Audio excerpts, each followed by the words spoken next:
नमस्कार। आप लोगों का स्वागत है। आज कुछ चर्चा की जाएगी। देखिए, बहुत ज़रूरी है समझना कि मैं सब जानते हैं कि मैं किसी पार्टी विशेष का समर्थक उस तरीके से नहीं हूं जैसे बहुत से लोग पार्टियों के समर्थक होते हैं या बहुत ज़्यादा किसी पार्टी को फॉलो करते हैं।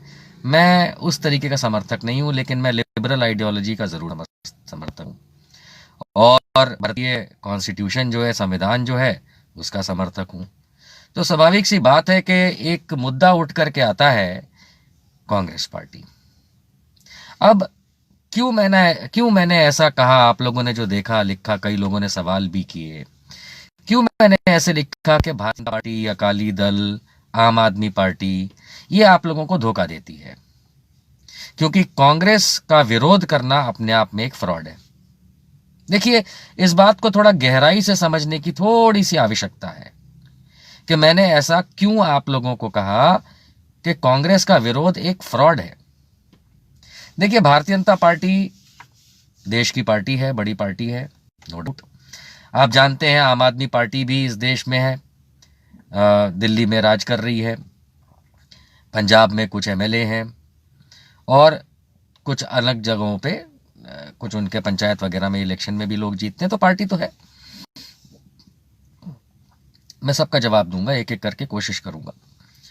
तो क्यों इस तरीके से मैंने आप लोगों के समक्ष ये बात रखी कि कांग्रेस का विरोध एक फ्रॉड है। देखिए, इसको समझने के लिए थोड़ा आराम से आप लोगों को बैठना पड़ेगा। देखिए, मैंने भी गाड़ी साइड में लगा दी है और मैं आराम से बैठ करके आज ये बात करने वाला हूं।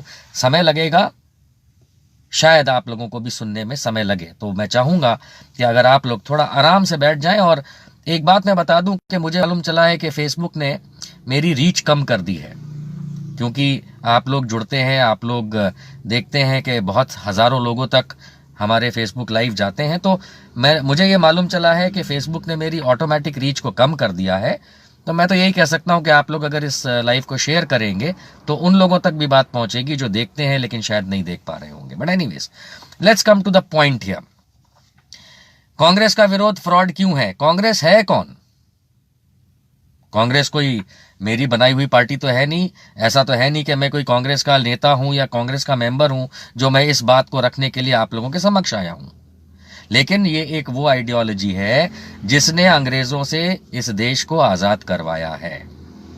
एक एक करके चलेंगे। पहली और सबसे इंपॉर्टेंट बात यह है कि ये जो देश है हमारा, भारत, इंडिया, ये बना ही तब जब इस देश को अंग्रेजों ने गुलामी से आजाद किया। वो आजादी किसने दिलवाई? वो आजादी भारतीय राष्ट्रीय कांग्रेस और उस समय के आम भारतीयों ने मिलके इस देश को आजाद कराया। इसमें कोई दो राय नहीं है। आप लोगों को कई नाम आपने सुने होंगे, जैसे कि भगत सिंह, जैसे चंद्रशेखर आजाद, जैसे कई सारे लोग जिनको कांग्रेस से रिलेट नहीं किया जाता है, आपने नाम सुने होंगे। उन लोगों ने अपने अपने तरीके से आज़ादी की लड़ाई लड़ी होगी, लेकिन अंततः 1947 में भारत को बनवाना, अंग्रेजों के हाथों से छुड़वा के इस देश को कायम करना और इस देश को परतंत्रता से स्वाधीनता में तब्दील करवाने का काम अगर किसी ने किया है तो आम जनता उस समय की, जिसमें मेरे दादा दादी भी थे, आप लोगों के भी होंगे, उनके उपरांत अगर किसी राजनीतिक दल का हाथ रहा तो वो राजनीतिक दल था भारतीय राष्ट्रीय कांग्रेस, यानी इंडियन नेशनल कांग्रेस। ये बात क्लियर है। अब आती है बात के जवाहरलाल नेहरू से लेकर के मनमोहन सिंह तक कांग्रेस ने कई सारे प्रधानमंत्री दिए, सरकारें दी। जवाहरलाल नेहरू, लाल बहादुर शास्त्री, इंदिरा गांधी, राजीव गांधी, यहां तक कि 1977 में मोरारजी देसाई जो थे वो इंदिरा गांधी के मिनिस्टर हुआ करते थे, छोड़ के चले गए, फिर प्रधानमंत्री बने, तो ओरिजिनल तो वो भी कांग्रेस ही थे। इंदिरा गांधी के बाद राजीव गांधी, राजीव गांधी के बाद पीवी नरसिम्हा राव, पीवी नरसिम्हा राव के बाद मनमोहन सिंह 2 बार। इस देश को अगर किसी ने ढाला है एक प्रारूप में, अगर आप एग्जाम्पल समझ पाते हैं, तो जैसे हम स्कूल में जब थे, छोटे बच्चे जब थे, स्कूल जाया करते थे, तो हम लोगों को मोमबत्ती बनाना सिखाया जाता था स्कूल में। मोमबत्ती बनाने के लिए वो क्या कहते थे, या तो सांचा होता था, आजकल के ज़माने में सांचे होंगे, उसमें पिघला हुआ मोम डालो, धागा डालो और उसको खोल दो, पानी में डाल के सुखा दो तो मोमबत्ती बन जाती थी। यानी मोमबत्ती बनाने का एक ढांचा होता है। उसी तरीके से जब हम छोटे थे तो हमारे पास सांचे और वगैरह ढालने के नहीं थे, तब हम लोग पपीते की ब्रांच, पपीते की जो टहनी होती है उसको तोड़ करके उसका अगला ऊपर और नीचे का टुकड़ा तोड़ के, क्योंकि वो अंदर से खोखली होती है, नीचे उसमें कॉर्क लगाते थे और ऊपर से पिघला हुआ मोम डालते थे, धागा डालते थे और फिर पानी में डाल के उसको सुखाते थे और उसमें से क्या बनता था? मोमबत्ती, है ना। बस उसी तरीके से आप समझ लीजिए कि कच्चा एक देश पैदा हुआ था जिसको खुद गवर्न करने की कोई आदत नहीं थी, क्योंकि एक जमाने में रजवाड़े होते थे, वो तो अपने अपने रजवाड़े राजा राज करते थे। देश के नाम पे कोई राजा राज करता हुआ इतिहासकार कोई नहीं बता पाया है। तो उस तरीके से अगर देखा जाए तो जब 1947 में देश आजाद हुआ तो पहली बात तो कांग्रेस की बदौलत हुआ और आम इंसानों की उस समय की बदौलत हुआ, और उसके बाद उसी भारतीय राष्ट्रीय कांग्रेस यानी इंडियन नेशनल कांग्रेस ने इस देश को सींचना, संवारना, बनाना शुरू किया। 1947 ये वो समय है जब नरेंद्र मोदी पैदा भी नहीं हुआ था।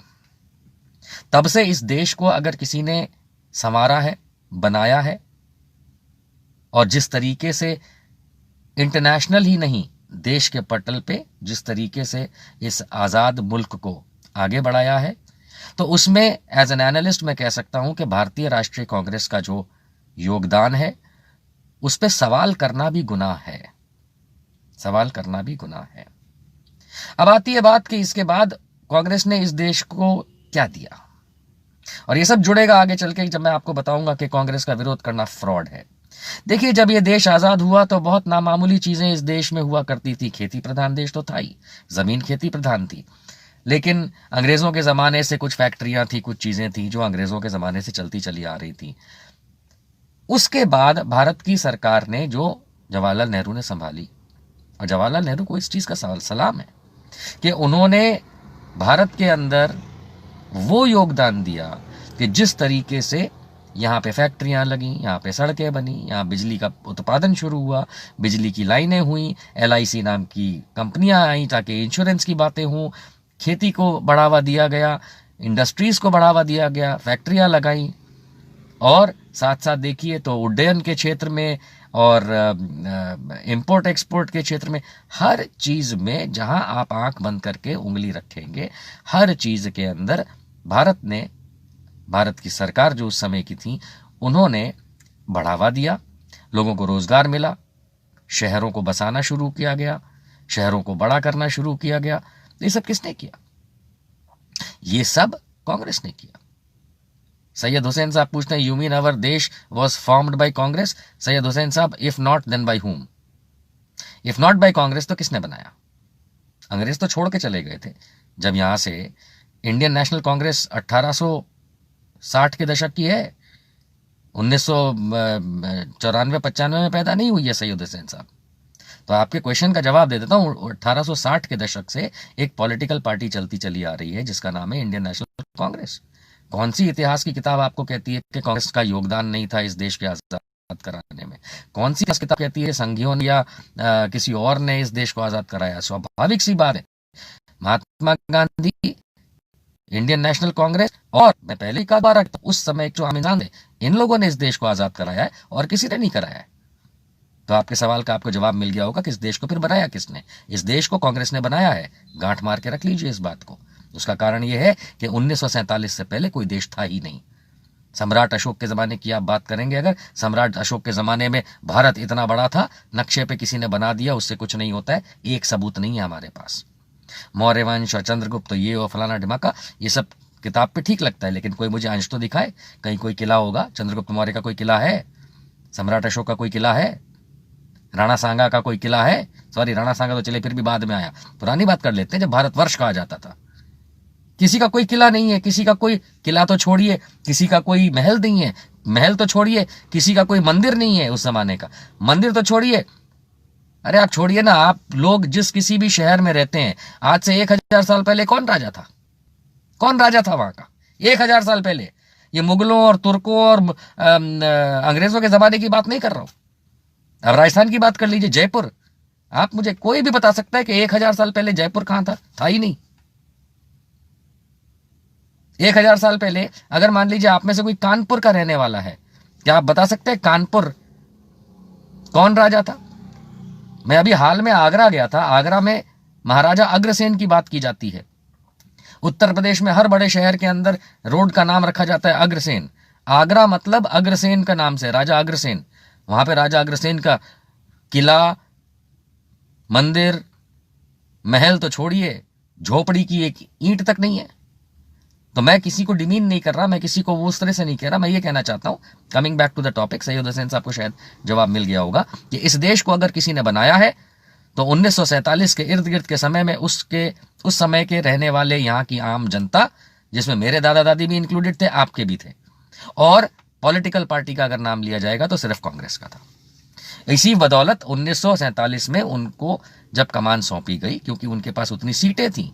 आपको शायद ये जान के नया लगेगा कि 1935 में कॉन्स्टिट्यूएंट असेंबली के इलेक्शन हुए थे। 1935 में तब पार्लियामेंट को कॉन्स्टिट्यूएंट असेंबली कहा जाता था अंग्रेजों के द्वारा।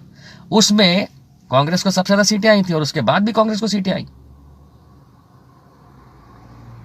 तो सवाल ये उठता है कि जब मैं साथ साथ में कमेंट्स भी पढ़ रहा हूं, इसलिए थोड़ा समय शायद रुक भी जाऊं, लेकिन सवाल ये उठता है कि जब उस जमाने के लोगों ने और उस पॉलिटिकल पार्टी ने इस देश को बनाया, और उसके बाद किसने बनाया? जिन घरों में, जिन सड़कों पे, जिन बिजली के तारों को लेकर के हम ये बात करते हैं, किसने बनाया? आपने बनाया, मैंने बनाया? नहीं, सरकारों ने बनाया। मैं कभी मना नहीं करता। अगर कोई काम बीजेपी की सरकार ने किया है तो उसने किया है, लेकिन इस देश को किसी ने बनाया तो कांग्रेस ने बनाया है।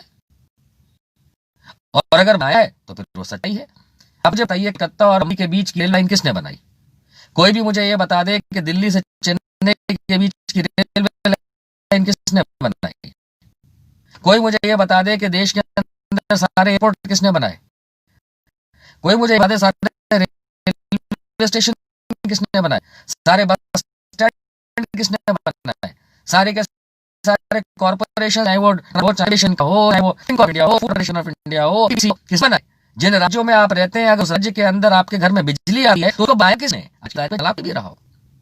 सड़कों पे आप चलते हैं, जिस लाइट के नीचे आप बैठ करके पढ़ते हैं, घर में रहते हैं, वो इस देश में लाइट दी किसने? अंग्रेजों ने। उसके बाद उसको एक्सपेंड किसने किया? कांग्रेस ने।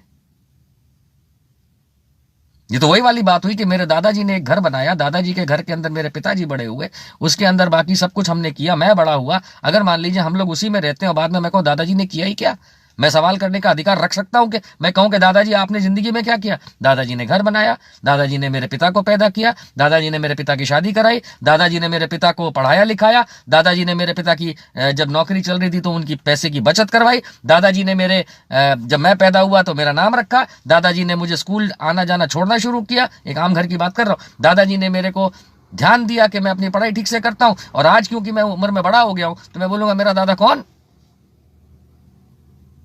तो ये सवाल मैं कांग्रेस से कर ही नहीं सकता, कोई नहीं कर सकता कि तुम कौन हो, तुमने देखो क्या देश के लिए दिया गया है। ये तो गधे मोदी जैसे लोग दे सकते हैं, जो उसी की छत्र छाया में पले बड़े, पढ़े लिखे, जाने अनपढ़ रहे, जो भी रहे, और उसके बाद कहते हैं तुमने इस देश को दिया क्या? अरे वडनगर में जिस बस स्टैंड के ऊपर तेरे चाचा मोदी जी कैंटीन चलाते थे, वो भी कांग्रेस के राज में ही बनी है। तो अपनों से पूर्वजों को, अपने पूर्वजों को, अपने से पहले की सरकारों को, अपने से पहले के लोगों को अगर गाली देना है तो ये फ्रॉड कहलाता है, फ्रॉड कहलाता है। आज की तारीख में मैं आपको बता सकता हूं कि जितनी भी नवरत्न कंपनियां ये मोदी बेच रहा है वो सब जवाहरलाल नेहरू या इंदिरा गांधी ने बनाई थी। जिस फौज के नाम पे उछलता है, क्या जवाहरलाल नेहरू, क्या वो जवाहरलाल नेहरू ने नहीं लड़ाइयां लड़ी थी उसको लेकर के? वो भी तो प्रधानमंत्री थे। लाल बहादुर शास्त्री भी प्रधानमंत्री थे, इंदिरा गांधी भी प्रधानमंत्री थी। कोई उनमें से कहता है कि देखो मैंने पाकिस्तान को मार दिया? कोई नहीं कहता है। कोई कहता है कि मैंने चीन के साथ लोहा लिया? कम से कम लड़ाई तो लड़ी, इन जैसे छक्कों की तरह नहीं कि हमारे जवान भी मर जाएं और ये लोग अरुणाचल में चीन आकर के अपना गांव भी बसा ले और ये साले अपने घर पे बैठे रहे। तो ये गाली देने की बात बाद में आएगी। माफ कीजिएगा। सवाल ये उठता है, कांग्रेस का विरोध करना फ्रॉड है। बात बिल्कुल सीधी सी है कि आज आप जो कुछ भी हैं इस दुनिया के अंदर वो अपनी बदौलत है, लेकिन उसके अंदर अगर सरकारी पॉलिसियां हैं तो वो कांग्रेस की हैं। आप याद करिए 2014 में जब नरेंद्र मोदी प्रधानमंत्री बना था, उसके ठीक एक हफ्ते के बाद उसने जम्मू से कटरा जाने वाली रेलवे लाइन का उद्घाटन किया था और सारे संगी लग गए थे, वाह माँ वैष्णो देवी तक ट्रेन पहुंच गई, ट्रेन पहुंच गई। तो क्या एक हफ्ते के अंदर मोदी ने बना दी थी? कई सालों से भारत की सरकार बनाती आई थी, चाहे जिस किसी ने भी शुरू किया हो, उसका नाम देना अपनी जगह। लेकिन ये खड़े हो गए रिबन काटने के लिए कि मैंने बनाई है। कहने का तात्पर्य यह है कि अगर इस देश के अंदर कांग्रेस का विरोध करना है, बिल्कुल अधिकार है सबका करने का, लेकिन उसके पीछे तथ्य तो होना चाहिए। अब वो ये कहते हैं कि कांग्रेस भ्रष्टाचार में लिप्त है। साला एक केस साबित नहीं हुआ। जितने भी केसेस के अंदर कांग्रेस का भ्रष्टाचार या कांग्रेसियों का भ्रष्टाचार की बात आती है, खुद कांग्रेस ने ही वो केस किए, चाहे वो सुरेश कलमाडी का केस हो, चाहे किसी और का हो। खुद उसी की सरकार ने, यानी कांग्रेस की सरकार ने ही अपने लोगों पे केस किए और या तो उनको जेल करवाया या फिर उनको सजा करवाई या जो भी करवाया। तो इस लिहाज से उस पार्टी को गाली देना जिसका ऐतिहासिक वजूद, जिसने इस देश को बनाया, जिसने इस देश को पाला पोसा बड़ा किया, ग्रीन रेवोल्यूशन, आज की तारीख में किसान बैठा परेशान हो रहा है, ये वो किसान है जो जानता है कि कांग्रेस के जमाने में ही हरित क्रांति आई थी। कोई अटल बिहारी वाजपेयी लेके नहीं आए थे, गोलवालकर लेके नहीं आया था। तो जब कांग्रेस के जमाने में हरित क्रांति आई, कांग्रेस के जमाने में कारखानों की क्रांति आई, कांग्रेस के जमाने में 95% तकरीबन इस देश को बिजली पहुंचा दी गई थी, कांग्रेस के जमाने में रोड बनी, कांग्रेस के जमाने में ट्रेनें आई, कांग्रेस के जमाने में, मैं कांग्रेस का नाम लेके उनको कोई अपीज नहीं कर रहा हूं, मैं आप लोगों को देश को यह बताना चाहता हूं कि अगर कांग्रेस ने ये 70 साल के अंदर नहीं किया होता तो आज मोदी किसी जंगल में पेड़ के ऊपर रह करके ये कहता कि देखो मैं तुम्हारा प्रधानमंत्री हूं और ये मेरा हवा महल है। इस देश के अंदर बहुत आसान हो जाता है नकारात्मकता फैलाना। उसी तरीके से अकाली दल को देख लीजिए। अकाली दल पंजाब में इतना फेमस है। अकाली दल, वो अकाली दल जो जर्नैल सिंह भिंदरनवाले को अपना संत मानता है, जो आज की तारीख में मोदी के मुंह से नहीं निकल सकता, कांग्रेस तो छोड़िए, मोदी नहीं बोल सकता कि भिंदरनवाले जो है, जर्नैल सिंह भिंदरनवाले जो 84 के में मारा गया था, टेररिस्ट था, तो उसके अंदर स्वाभाविक सी बात है कि अकाली दल तो उसको संत बोलता है और ये उनके साथ सरकार चलाया करते थे वहां पे। इनका भी काम वहां पे यही है कि किसी भी तरीके से बस कांग्रेस को बदनाम करो। अरे बदनाम करके तुम भोले भाले लोगों को बेवकूफ बना करके सरकार में तो आ जाओगे। एक और उदाहरण देता हूं। बहुत से लोग मुझसे कहते हैं आप केजरीवाल जी के बारे में ऐसा क्यों बोलते हैं, आम आदमी पार्टी के बारे में ऐसा क्यों बोलते हैं। आम आदमी पार्टी एक चोर पार्टी है, चोर पार्टी। आप बोलेंगे कैसे, आप कह सकते हैं कि आम आदमी पार्टी चोर पार्टी। चोर का मतलब अकेला ये नहीं होता है कि जिसने 10 रुपए किसी की जेब से निकाले हों। चोर का मतलब वो होता है जो चोरी छुपे अपने काम करता है और लोगों के सामने असलियत बताने से डरता है। मैंने कई मंचों पे सवाल किया, मैं आज भी सवाल करता हूं कि भैया शीला दीक्षित के खिलाफ की फाइल कहां है। ये अरविंद केजरीवाल चीखा चिल्ली करके आता था कि मैं कांग्रेसियों को जेल डलवा दूंगा, भ्रष्टाचार मुक्त बना दूंगा दिल्ली को। कितने कांग्रेसियों को इसने पिछले 6-7 साल में जेल डलवाया, बताइए मुझे आप। कितनों को? एक को भी नहीं, एक को भी इसने जेल में नहीं डलवाया। तो बोलता पुलिस मेरे हाथ में नहीं है तो कोर्ट जा सकते हो भैया। तुम कोर्ट क्यों नहीं जाते? कोर्ट चले जाओ। उमर खालिद के खिलाफ जब चार्जशीट होती तब तो तुम बड़ा साइन कर देते हो। तो आम आदमी पार्टी तुम क्यों नहीं चले जाते? चलिए शीला दीक्षित जी नहीं रही, लेकिन उनके खिलाफ की फाइल, मतलब उनकी सरकार के खिलाफ की फाइल, उसमें तो हजारों नाम और होंगे, सैकड़ों होंगे, कई नाम होंगे। तो अरविंद केजरीवाल उनको क्यों नहीं जेल करवाता? नहीं, क्यों नहीं करवाता? ये वही अरविंद केजरीवाल है जो असेंबली में खड़ा होकर के ईवीएम के खिलाफ पूरा का पूरा ढांचा प्रोपेगेंडा रचा था इसने। याद है कि ईवीएम ऐसे हैक होता है, ईवीएम वैसे हैक होता है। असेंबली का पूरा सेशन किया था इसने और उसके अंदर साबित करने के लिए, और आप सबने तालियां बजाई थी कि देखिए ये है ईवीएम हैकिंग का तरीका दिल्ली के असेंबली में। तो 2019 के इलेक्शन में, माफ कीजिएगा 2020 के इलेक्शन में, ये श्रीमान अरविंद केजरीवाल ईवीएम से ही वोट हुए थे ना दिल्ली में। तो लड़ाई क्यों थे तुम इलेक्शन? तुमको तो ईवीएम पे भरोसा नहीं था। अरविंद केजरीवाल चोर पार्टी, आम आदमी पार्टी, इनको तो ईवीएम पे भरोसा नहीं है, सारा दिन ईवीएम का राग गाते रहते हैं। तो कोई मुझे ये बता दे कि 2019 में जो ईवीएम का इन्होंने ड्रामा किया था असेंबली के अंदर, दिल्ली असेंबली के अंदर, खोल खोल के वहां पे टेस्टिंग करके दिखाए, देखो ऐसे ईवीएम हैक होता है, ऐसे ईवीएम हैक होता है। तो ये चोर पार्टी मुझे आज की तारीख में ये बता दे, आम आदमी पार्टी और अरविंद केजरीवाल, कि 2020 के जनवरी के इलेक्शन में, दिल्ली के इलेक्शन में, जो कि ईवीएम से हुआ था, तुमने पहली बात तो हिस्सा क्यों लिया, और अगर हिस्सा लिया तो जीतने के बाद तुम्हारे लिए ईवीएम भगवान बन गया। इसलिए मैं कहता हूं अरविंद केजरीवाल चोर है। पुरानी बात पे जाने की जरूरत नहीं है कि उसने कैसे राष्ट्रपति को अपना रेजिग्नेशन भेजा था और ड्रामा किया था, जो सरकार को पैसे वापस नहीं कर रहा था, उसको जेल जाना था, उसके बजाय वो कैसे बच गया था। इसलिए वो टॉपिक छोड़ दीजिए, वो उसका पर्सनल हो जाता है। लेकिन ये चोर पार्टी है। देखिए, मैं ईवीएम के फेवर और अगेंस्ट की बात नहीं कर रहा हूं, लेकिन जितने भी लोग ईवीएम वाले बात करते हैं, मैं पहले बता दूं, भारतीय जनता पार्टी ने ईवीएम का मुद्दा इस देश में उठाया था।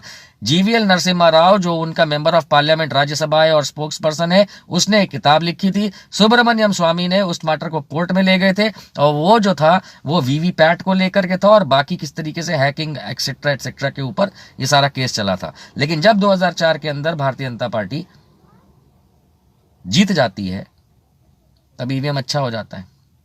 वो तो है ही चोर साले, लेकिन उनके जो ये पिछलगू हैं आम आदमी पार्टी वाले, केजरीवाल एंड गैंग, ये लोग ईवीएम पे लेके कितना ड्रामा किया इन्होंने, और आप लोग सोचते हैं कि बड़ा ईवीएम के ऊपर ड्रामा इनका जो है सही है। खुद सोचिए, मैं दोबारा बता रहा हूं कि असेंबली के अंदर, दिल्ली विधानसभा के अंदर आप लोगों ने सबने देखा था किस तरीके से स्पेशल सेशन बुला के इसी अरविंद केजरीवाल और उसकी सरकार ने ईवीएम को लेकर के कैसे हैकिंग होती है उस पर पूरा का पूरा एक सेशन किया था दिल्ली असेंबली में। और जब 2020 के इलेक्शन हुए तो ईवीएम से ही आप लोगों ने दिल्ली में वोट डाले और ये जीत गए। क्यों भैया अरविंद केजरीवाल, क्यों लड़े थे तुम ये इलेक्शन अगर ईवीएम ही तुम्हारे दुश्मन था तो?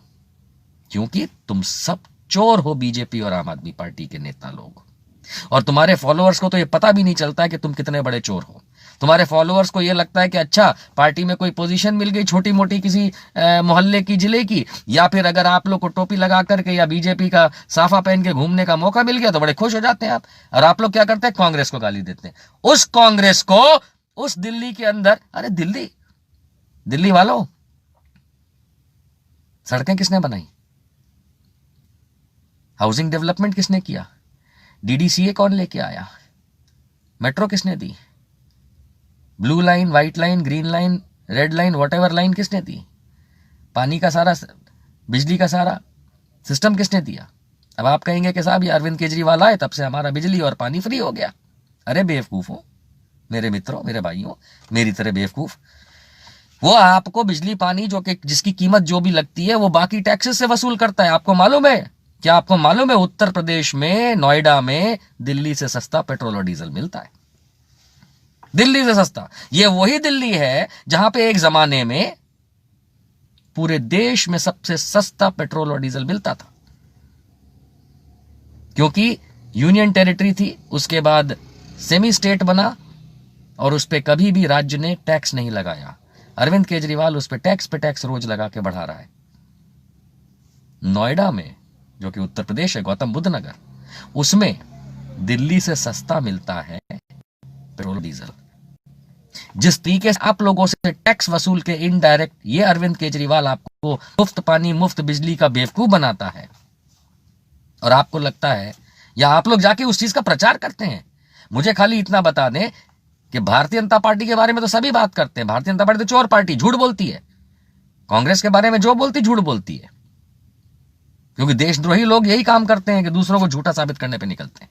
क्या केजरीवाल भी देशद्रोही हो गया है? खैर, बहुत छोटा हो जाएगा टॉपिक अगर हम सिर्फ केजरीवाल की बात करेंगे, लेकिन हाँ, मैं फिर उसी बात पे जाऊंगा कि जिस तरीके से इस देश को बनाया, संवारा और बड़ा किया है, किसने? कांग्रेस ने। उसको गाली देने का मतलब है कि आप अपने पूर्वजों को गाली देते हैं। आपके पूर्वज, आपके बड़े बूढ़े कांग्रेस को ही वोट देते थे। या तो वो गधे थे या आप गधे हो, खुद सोचो। अब आप बोलेंगे कांग्रेस बदल गई है, अब उनके पास लीडर नहीं है। किसने कहा?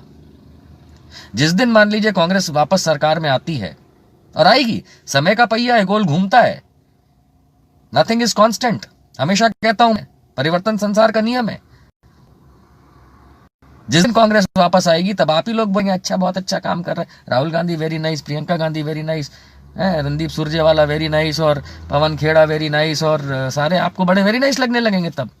आज जिनको आप सवाल करते हैं तब आप वेरी नाइस बोलेंगे, जस्ट बिकॉज आप भी मोदी के खिलाफ हैं, कांग्रेस भी मोदी के खिलाफ है। मोदी जाएगा सब खुश हो जाएंगे, प्रधानमंत्री तो बनने से रहा किसी और पार्टी से, कांग्रेस से ही बनेगा।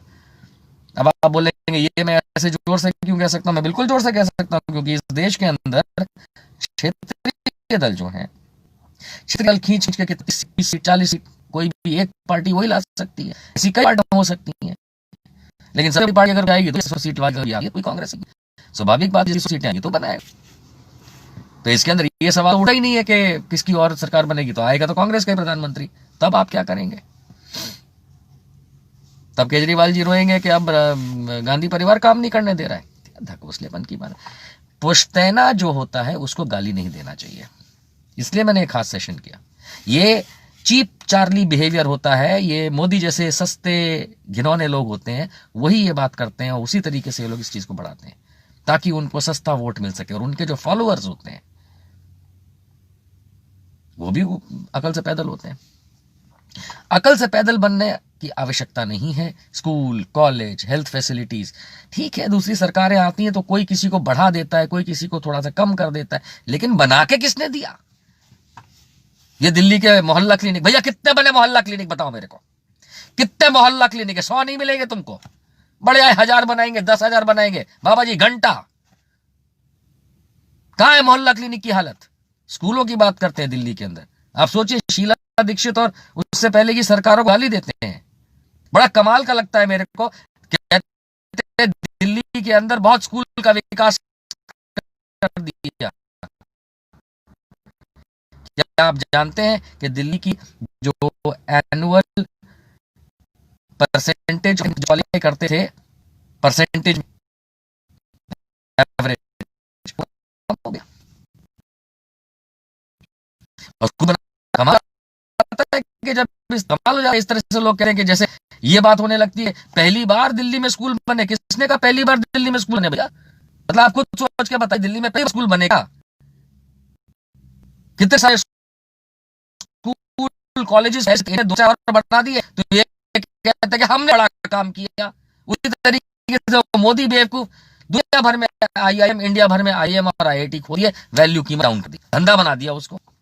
पहले एक जमाने में होता था 5 आईआईटी होती थी, 5 आईआईएम होते थे तो इज्जत होती थी। अब देखो हर शहर में आईआईटी, हर शहर में एक आईआईएम। आपने तो डिग्रेड कर दिया उसको। बनी बनाई चीजें नेताओं को फुसला करके, नेता आप लोगों को फुसला करके सरकार में आ जाते हैं, बनी बनाई चीजें तश्तरी मिलती हैं और आपको लगता है ये अच्छा काम कर रहे हैं।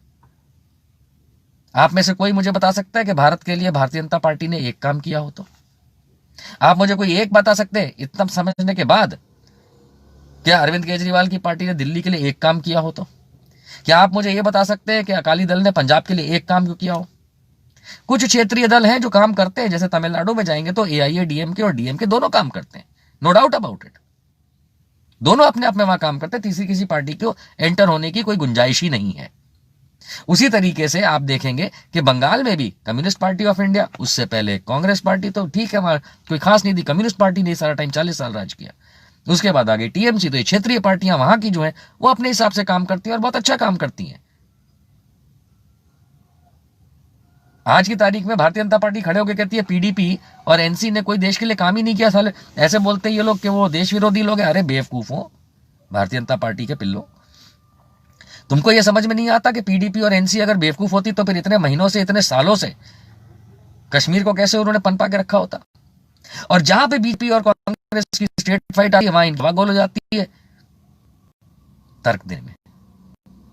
फिर एक ही काम शुरू आता है, कांग्रेस देश विरोधी, कांग्रेस, और वो अर्नब स्वामी जैसे बेवकूफों को बिठा देते हैं। वो शुरू हो जाते हैं अपना क्या, अच्छा राहुल गांधी चीन के साथ है। अबे राहुल गांधी चीन के साथ है, मोदी तो चीन के पिछवाड़े में घुसा हुआ है, जिनपिंग के साथ सोता है। पुरानी पार्टियों को गाली मत दीजिए। आप लोगों से सिर्फ इतनी गुजारिश है, अगर आप इस बात को समझ सकते हैं तो ठीक है, नहीं समझ सकते हैं, गाजर खाइए, सेहत के लिए अच्छी होती है। ये गाजर दे रहे हैं आपको, आप गाजर खाइए। कांग्रेस का विरोध करना फ्रॉड है। मैं ये नहीं कहता कांग्रेस को वोट कीजिए, मैं ये नहीं कहता बीजेपी को वोट कीजिए, मैं किसी पार्टी का समर्थन की बात नहीं कर रहा हूं यहां पे, लेकिन मैं ये बता रहा हूं कि इस देश को इतिहास, इस देश का जो इतिहास है उसको गाली देना मतलब आप बेवकूफ है, और जो देते हैं वो बेवकूफ है, महाबेवकूफ है, महाबेवकूफ है। सच्चाई की आंख पट्टी नहीं बन सकती। उदाहरण मैंने आपको दिल्ली राज्य का इसीलिए मैं हर राज्य का दे सकता हूं, हर राज्य का उदाहरण दे सकता हूं, लेकिन कई दिल्ली से लोगों ने मुझसे बात करी, इसलिए जवाब दे रहा हूं कि दिल्ली का क्या वो कांग्रेस थी, बीजेपी थी। मान के चलिए कि जब दिल्ली को राज्य का दर्जा दिया गया तो पहली सरकार वहां पे बनी थी दिल्ली में, वो 5 साल चली थी, और वो पूरी की पूरी 5 साल थी, वो बीजेपी सरकार थी, दिल्ली राज्य सरकार, और शायद उसने 3 चीफ मिनिस्टर दिए थे, मदन लाल खुरा, साहिब सिंह वर्मा और सुषमा स्वराज। वो दिन और आज का दिन, कभी राज्य के अंदर, दिल्ली राज्य में कभी भी बीजेपी को वोट ही नहीं ले।